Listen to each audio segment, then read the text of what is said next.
How to properly clean your grain mill. If you've been brewing your own beer for a while, you may have heard it's not necessary to clean your grain mill. But think of cleaning your grain mill just like toothbrushing, it's preventive care. It'll keep your malts clean, your beer tasty, and your machine working for a good, long time. You don't need a huge assortment of specialty items. But you'll want to keep a few basic supplies on hand for cleaning your grain mill. Brush, compressed air, lint-free cloth, cloth diaper, mineral oil, and a screwdriver for accessing your rollers or plates. 1. Basic grain mill cleaning. After you've run a batch of grain through your mill, it'll be covered in dust. First things first, put on your goggles and mask. Unplug the grain mill if you have a motor-driven model. Wipe away any dust on the outside of your mill using a dry lint-free cloth.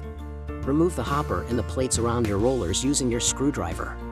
Remove any clumps of grain from the rollers using a brush. Blow away any remaining dust with compressed air. 2. Deep cleaning your grain mill. Every so often, you really do need to give your grain mill a thorough cleaning. If you notice any clumps or if your mill is struggling to turn, a deep cleaning is overdue. Wipe all interior parts down with a second dry cloth. You don't want to transfer exterior dust and debris to the interior. Give your rollers or plates a blast of compressed air to make sure no grit is left behind. Once you get every last bit of residue out, oil it to help keep the mechanical parts moving smoothly.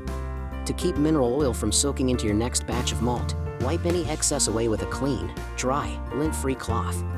Use just enough to protect the machine without turning it into a slippery, greasy mess. 3. Tweak your crush.